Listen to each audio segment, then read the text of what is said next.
Menurut gua hubungan yang baik itu adalah hubungan yang bisa saling menghargai kesukaan masing-masing pribadi dalam hubungan tersebut sih. Dan alhamdulillah kita bisa melakukan hal-hal seperti itu.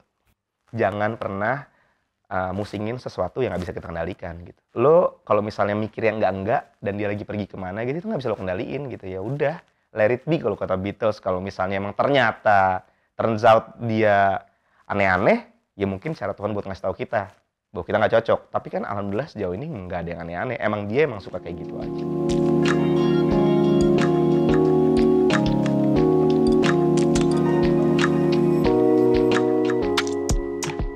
No, lo kan ulang tahun nih ya, 21 November. Jadi FYI ya guys, syuting ini dilakukan pada tanggal 20 November. Jadi besok banget nih gue ulang tahun. Iya, gue tuh tadi udah takut dia nggak mau nih. Soalnya kan besoknya ulang tahun. Justru hari sebelum gue ulang tahun tuh biasanya gue emang ngosongin. Karena gue pengen menikmati setiap detiknya sebelum gue berpindah usia. Oh, gitu. Nah, 21 November itu berarti lo kan perbatasan antara Scorpio sama Sagittarius ya kan? Nah, lo tuh lebih ngerasa karakter lo Scorpio atau Sagittarius sih? Atau gabungan dari dua-duanya? Kayak gabungan deh, karena beberapa saat tertentu gue bisa ngerasa Scorpio banget. Tapi di beberapa hal yang lain gue ngerasa kayaknya gue kurang Scorpio deh gitu. Karena kalau kita bicara soal Scorpio itu kan biasanya orangnya kan misterius, tertutup, nggak banyak cerita. Gue tuh kebalikannya. Lo nanya apa aja pasti gue ceritain kan. Itu kan nggak Scorpio banget gitu. Tapi di sisi kayak emang suka hal yang kreatif, terus abis itu gue juga terkadang ya butuh waktu untuk nge-recharge diri gue sendiri, nggak mau ketemu orang, itu ada juga Scorpio-nya. Jadi kayaknya in between. Oke, in between ya. In between. Jadi kalau Sagittarius kan orangnya suka party, temennya banyak, adventurous. Adventurous ya. Iya, Scorpio itu kan orangnya introvert, misterius. Iya. Agak menutup diri ya. Jadi gue emang itu juga sama kayak gue di dalam musik kali ya. Gue amfibi juga gitu. Gue punya dua kehidupan yang berbeda. Ada masa dimana gue suka banget rame-rame, seneng-seneng. Tapi ada masanya juga gue cuma pengen kayak di rumah aja baca buku gitu, dengerin musik, main game gitu. Oke, jadi gabungan dari dua hal yang kontradiktif ya? Iya. Pasangan lo kan zodiaknya Sagittarius ya, bener kan? Betul. Menurut lo cocok nggak sih Scorpio sama Sagittarius? Sejauh ini sih cocok-cocok aja kayaknya ya, karena sudah 3 tahun bersama dan alhamdulillah nggak ada masalah apa-apaan, berarti bisa dibilang cocok sih. Dia tapi emang gini, adventure-nya dia sama adventure gue tuh cukup berbeda. Gue suka juga jalan-jalan, kayak liburan misalnya, pergi ke Jepang gitu. Itu satu destinasi yang sangat gue suka banget ya. Sebelum pandemi tuh gue dalam 3 tahun atau 4 tahun tuh gue 12 kali ke Jepang. Saking senengnya. Tapi gue sukanya tuh area-area yang kayak perkotaan gitu. Suka jalan-jalan gue, tapi di area perkotaan. Sementara cewek gue itu sukanya naik gunung, diving gitu. Bedanya cuma di situ doang. Beberapa kali dia kayak ngajak, ayolah sekali-kali naik gunung. Gue bilang gue nggak mau. Kalau gue pengen naik gunung, ntar gue naik gunung. Tapi kalau saat ini sih gue nggak gitu. Jadi ya emang perbedaannya di situ. Tapi alhamdulillah sih nggak bikin kita jadi kayak ngerasa nggak cocok juga. Ya emang kita, menurut gue hubungan yang baik itu adalah hubungan yang bisa saling menghargai kesukaan masing-masing pribadi dalam hubungan tersebut sih. Dan alhamdulillah kita bisa melakukan hal-hal seperti itu. Oke. Terus biasanya apa aja sih yang bikin kalian tuh berantem? Yang bikin gue sama dia berantem apa ya? Hampir nggak ada lagi. Jadi si Della tuh kayak orangnya nggak banyak nuntut. Terus abis itu nggak, karena mungkin udah gede juga kali ya Prit ya. Since ini hari sebelum ulang tahun gue, besok gue 34 guys umurnya. Ini kayaknya kalau misalnya masih ngeberantemin hal receh kayak hubungan-hubungan terdahulu. Apa sih hubungan terdahulu? Receh apa sih? Receh-receh kayak gimana sih? Ya enggak, zaman dulu kan kayak pergi jalan-jalan di saat salah satu nggak bisa ikutan pergi aja bisa jadi berantem. Bisa itu dari ceweknya lah ya. Bisa dari ceweknya, bisa dari gue juga. Maksudnya kayak dulu tuh kayaknya semua itu harus bersama-sama gitu. Terus cemburu, terus abis itu apa yang dicemburuin ya? Scorpio biasanya cemburu sama apa sih? Oh, Scorpio itu cemburuan. Oh iya, that I know. Dasarnya tuh cemburuan kan. Tapi sekarang mungkin karena gue udah lebih tua aja, jadi gue lebih bisa nge-manage perasaan itu aja. Kalau dulu ya sesimpel kayak pergi, siapa aja? Ada cowoknya nggak? Itu aja termasuk cemburu kan. Maksudnya padahal belum terjadi apa-apa, tapi kita udah kayak mikirnya tuh berapa langkah ke depan. Ntar kalau gini, kalau gitu gimana gitu. Kalau sekarang sih udah enggak lah. Udah cuek aja. Udah dewasa. Since Della pun juga temannya mostly cowok gitu. Karena dia kan tomboy ya. Dia kan emang suka banget aktivitas yang sporty gitu. Jadi gue kayak ya udahlah emang orangnya kayak begitu. Nggak, lagi pula nih gue juga belajar dari Mbak Marissa Anita di video-video Great Minds ya. Stoikisme. Jangan pernah musingin sesuatu yang nggak bisa kita kendalikan gitu. Lo kalau misalnya mikir yang enggak dan dia lagi pergi kemana gitu itu nggak bisa lo kendaliin gitu. Ya udah, let it be kalau kata Beatles. Kalau misalnya emang ternyata turns out dia aneh-aneh, ya mungkin cara Tuhan buat ngasih tahu kita bahwa kita nggak cocok. Tapi kan alhamdulillah sejauh ini nggak ada yang aneh-aneh. Emang dia emang suka kayak gitu aja. Banyak kan yang bilang nih Scorpio itu misterius tapi bucin, bener nggak sih? Kayaknya bucin tuh semua zodiak nggak sih? Enggak. Enggak ya? Enggak. Misterius, gue nggak ngerasa diri gue punya kadar misterius sama sekali sih. Karena gue orangnya open banget, gue ketemu sama siapa juga gue dengan senang hati bakal menceritakan gitu. Which sebenarnya beberapa orang tuh kadang-kadang suka ngingetin, lu tuh nggak usah terlalu cerita-cerita lah, itu kan bukan pangsa publik gitu. Ya tapi gimana ya, itu diri gue gitu. Kalau bucinnya, ada benernya. Kalau gue nggak bucin, mungkin gue nggak bisa nulis karya sebanyak itu sih. Apa sih hal terbucin yang pernah lo lakuin? Hal terbucin. Hal terbucin yang pernah gue lakuin, salah satu aja ya. Suatu hari lagi santai-santai di rumah, lagi nonton TV. Terus pasangan gue saat itu, yang nggak perlu gue sebutkan namanya, ngomong kayak, kita jalan-jalan yuk. Ayo, mau kemana gitu kan. Ke PIM, gue bilang gitu. Lu bosen, mau terus. Duh, gue harus bikin dia bahagia. Akhirnya kita pergi ke Bali. Tapi jam 7 malam udah makan lagi di rumah gue. Jadi gue kesana cuma kayak, gue berangkat sekitar jam 2 siang, nyampe di sana jam 5 kan, karena ada perbedaan waktu. Terus kita kayak sunsetan di salah satu bar di sana. Kemudian selesai itu gue pulang lagi. Nggak jam 7 deh, berarti kayak jam 10 malam gitu nyampe di rumah. Berarti nggak sampai 24 jam ya? Nggak nyampe lah, Prit. Bahkan lamaan perjalanannya dibanding gue di Balinya itu salah satu aja. Terus, kok terus? Ya nggak apa-apa terus. Ini terlalu banyak deh listnya, apalagi ya. Hal terbucin yang pernah gue lakuin. Malu, Prit, ceritanya. Kalau buat pasangan lo saat ini? Kalau pasangan gue saat ini, gue sama dia tuh kayak udah gede, jadi nggak ngelakuin hal-hal kayak gitu. Cuma ya sayang satu sama lain aja gitu. Itu level bucinnya udah next level sih. Iya, udah naik. Naik tingkat tuh. Naik tingkat. Di mata lo sebagai Scorpio, apa sih yang membuat seorang perempuan itu menarik?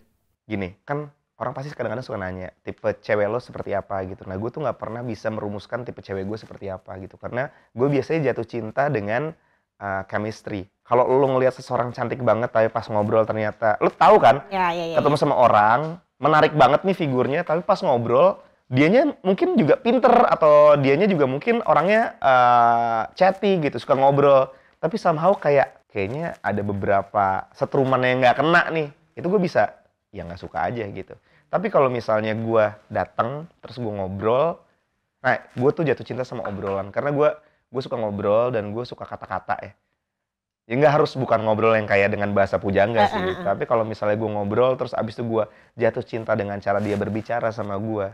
Itu baru cinta buat gue. Wah, romantis banget loh. Masa sih? Iya, menurut gue ya. Oke, terus lo pernah nggak sih punya pengalaman dijahatin atau dicurangin orang? Dicurangin orang seperti apa? Contohnya, lo punya nggak? Oh, gue punya. Ya udah ceritain punya lo dulu. Tapi gue mau denger lo dulu dong. Dijahatinnya seperti apa nih? Ya, misalnya ditikam dari belakang. Oh, ini masih ngomongin cinta ya berarti ya? In any case, bisa cinta, bisa pekerjaan, bisa dalam kehidupan atau pertemanan. Pasti semua orang pernah ngerasain ya. Kita ngomongin cinta aja deh, yang enteng-enteng gitu. Gue pernah kok lagi dibohongin gitu ya, sama pasangan, bilangnya ada di mana, tapi ternyata perginya kemana. Sama siapa gitu. Sama siapa gitu. Terus, tapi kalau misalnya gue menemukan pengalaman-pengalaman seperti itu, nggak bikin gue jadi ngerasa kayak harus nikam balik atau gue harus bete sih. Karena buat gue, yang diajarin sama orang tua gue, apapun yang terjadi, itu pasti adalah petunjuk Tuhan untuk rumusan kehidupan setelahnya gitu.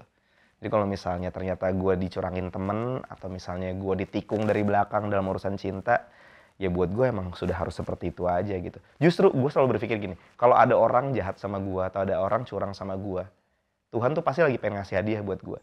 Karena kan semua ini kan seimbang harusnya. Jadi kalau misalnya gue ngerasa dikasih kerugian di satu sektor, pasti gue dikasih hal yang indah di sektor yang lain gitu loh, Prit. Oke, setuju. Dan ternyata turns out seperti itu selalu gitu. Setiap ada kerugian yang gue dapetin, entah itu materi atau enggak ya. Contoh materi deh, pasti abis itu udah gantinya dan nggak jauh gitu nominalnya gitu. Jadi buat gue kayak ya udahlah, gue berpegang teguh sama fakta itu aja. Bukan fakta sih, berpegang teguh sama konsep itu aja dalam menjalankan hari-hari supaya gue nggak pernah rungsing. Karena kan ada ya orang yang kalau bisa dicurangin, aduh kayak nelongso banget, kayak hancur, dendam gitu. Buat gue sih kalau lo sampai dendam, gini, Scorpio banget ya. Iya. Forgive but not forget. Itu Scorpio. Jadi gue setiap ada hal-hal seperti itu, gue akan selalu maafkan. Cuma kalau dia udah ngelakuin hal kayak gitu ke gue nggak akan pernah bisa lupa kejahatan yang dia lakuin, dan gue nggak pengen ada dia lagi dalam hidup gue, cukup sampai situ. Case close. Terus itu adalah Scorpio, itu adalah hal tentang Scorpio yang gue ngerasa, oh gue masih ada Scorpio-nya deh. Gue pengen tanya dulu deh, lo ini nggak sih, lo berinvestasi di cryptocurrency nggak sih? Ya, gue nggak menutup diri dengan perkembangan zaman dan teknologi ya. Salah satunya kripto. Kebetulan juga satu sahabat gue tuh emang bisa dibilang crypto freak lah. Dia emang dari dulu lagi. Jadi dia dari zamannya Bitcoin masih sangat murah, dia udah main gitu. Dan dia sudah menuai hasil juga di situ. Terus saudara gue juga ada yang suka kripto. Jadi kita emang suka ngumpul-ngumpul membicarakan hal itu. Akhirnya gue pun tergerak untuk beli beberapa koin juga. Walaupun bukan yang udah terjun ke daleman kayak lo ikutan tradingnya, enggak. Cuma gue ngerasa kayaknya nggak ada salahnya deh kita invest di situ. Apalagi sekarang kan Mark Zuckerberg udah bilang juga Metaverse bakalan lebih luas lagi. Jadi kayaknya opportunity untuk hal-hal seperti itu makin banyak. Terutama juga NFT kan lagi naik daun gitu. Ada rencana bikin NFT juga? Oh ada, alhamdulillah. Jadi ini bareng sama Lale Ilmanino sih. Kita kemarin diajak ngobrol sama sebuah platform yang akan datang. Itu nanti teman-teman kalau misalnya ngikutin Lale Ilmanino, kalau belum ngikutin, ikutin sekarang. Karena dalam waktu dekat kita akan merilis NFT yang akan punya perks atau value buat kalian kalau punya NFT kita. Oke, tapi itu nanti akan di-share lebih detail ya? Yoi, belum bisa di-share sekarang, tapi kita janji itu menarik banget. Sekarang gue pengen tanya, apa sih highest point of your life sama lowest point of your life? Gue berharap gue belum pernah menyentuh highest point of my life sih. Karena dalam berkarya bareng sama Ran atau Lale Ilmanino, gue nggak tahu kenapa ngerasa I'm on a high every time gitu.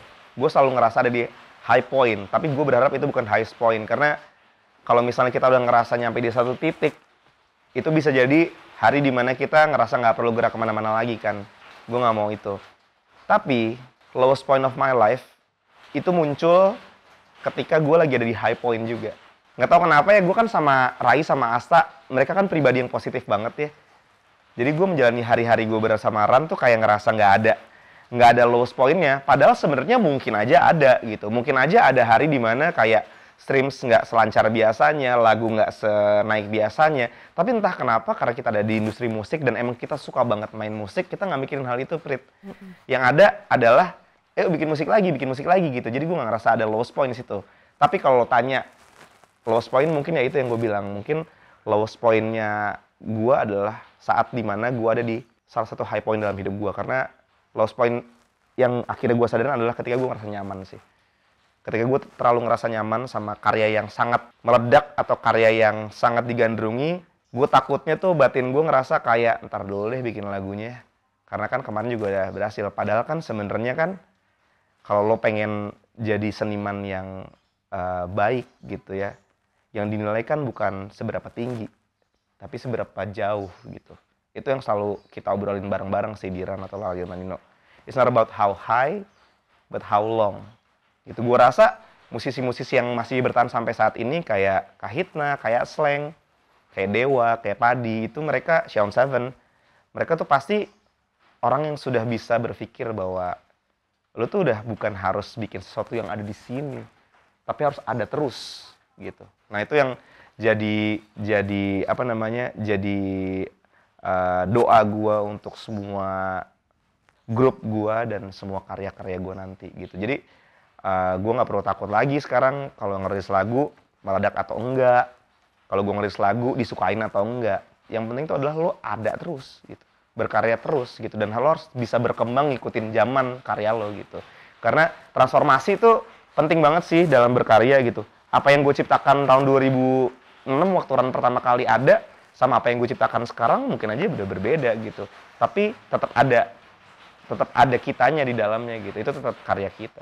Menurut gue ketika lo pengen berkarya tuh lo nggak boleh mikirin karya ini harus jadi seperti apa, harus didengar sama siapa, harus punya number sebanyak apa gitu. Ketika lo udah mikirin hal itu namanya bukan berkarya, itu namanya berbisnis. Mungkin aja apa yang lo suka belum tentu apa yang gue suka gitu. Tapi gue yakin apa yang bisa masuk ke playlist radio itu pasti punya nilai.